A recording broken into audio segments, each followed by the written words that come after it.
நாளைக்கு பட்ஜெட் எல்லாருக்கும் வயிற்றுல புளிய கரைக்கும். டாக்ஸ் ஏறுமா, பெட்ரோல் விலை என்ன ஆகும், மிடில் கிளாஸ்க்கு ஏதாச்சும் மிச்சம் ஆகுமான்னு ஒரே டென்ஷனா இருக்கும்.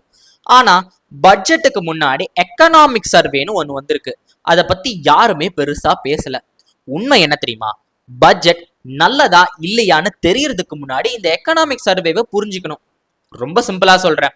நாளைக்கு வரப்போற பட்ஜெட் டாக்டர் எழுதி தர பிரிஸ்கிரிப்ஷன் மாதிரி. ஆனா 2 நாளைக்கு முன்ன வந்த எக்கனாமிக் சர்வேன்றது நம்ம உடம்பு எப்படி இருக்குன்னு சொல்ற பிளட் டெஸ்ட் ரிப்போர்ட் மாதிரி. இந்த ரிப்போர்ட் படி பார்த்தா இந்தியா உடம்பு ஓரளவுக்கு ஃபிட்டா தான் இருக்கு. எப்படி சொல்றேன்? நம்பர்ஸ் பேசுது பாஸ்.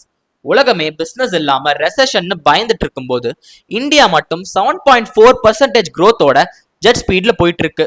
மற்றவங்க எல்லாம் ஸ்லோ மோஷன்ல போகும்போது நம்ம மட்டும் ஃபாஸ்ட் மோஷன்ல அடிச்சு தள்ளுறோம். அதே மாதிரி ஐயோ விலைவாசி ஏறுதுன்னு நம்ம தக்காளி வெங்காய விலைவாசியை பார்த்து பயப்படுறோம். ஆனா மொத்தமா கணக்கு போட்டு பார்த்தா இன்ஃபிளேஷன் வெறும் 1.7%ல தான் இருக்குன்னு சொல்றாங்க.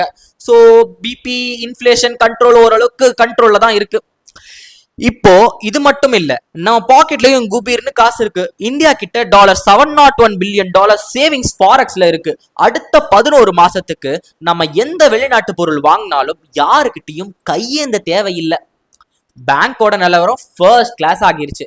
வாராக்கடன் நான் பர்ஃபார்மிங் அசட்ஸ் வெறும் 2.2% ஆகிருக்கு. பேங்க்ஸ் இப்போ ரொம்ப ஸ்ட்ராங்கா இருக்கு. ஸோ ரிப்போர்ட் கார்டை பார்த்தா ஆல் இஸ் வெல் மாதிரி தான் தெரியும். ஆனா இதுல ஒரு ட்விஸ்ட் இருக்கு. உடம்பு நல்லா இருக்கு ஆனா வெளியே வெதர் சரியில்லையேன்னு டாக்டர் சொல்றாரு. அதாவது இந்தியா ஸ்ட்ராங்கா இருந்தாலும் உலகம் ஃபுல்லா வார் ட்ரேடுன்னு பிரச்சனை ஒரே சண்டை போயிட்டு இருக்கிறதுனால நம்ம எக்ஸ்போர்ட் கொஞ்சம் அடி வாங்கலாம். நம்ம கார் சூப்பரா இருக்கு ஆனா ரோடு ரொம்ப மோசமா இருக்கே, பார்த்து தானே ஓட்டணும். அதே மாதிரி கவர்மெண்ட் ரொம்ப செலவு பண்றாங்க ஆனா பிரைவேட் கம்பெனிஸ் இன்னும் பெருசா ஃபேக்டரி கட்ட முன் வரல.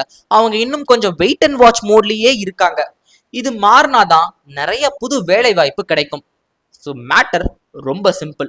இந்தியா ஸ்ட்ராங் தான் ஆனா சேஃபா ஆகணும்னா இன்னும் சேஃபா ஆகணும் தான் ரிப்போர்ட் சொல்லுது. இப்போ சொல்லுங்க, ரிப்போர்ட் கார்டில் பாஸ் மார்க் வாங்கியாச்சு ஆனா நம்ம கிட்ட இருந்து டாக்ஸ் வாங்காம இருப்பாங்களா? இந்த நம்பர்ஸ் உண்மையா இல்ல வெறும் பேப்பர்ல மட்டும் தானான்னு உங்க ஒப்பீனியனை கமெண்ட்ல அடிச்சு விடுங்க. மறக்காம ஷேர் பண்ணுங்க.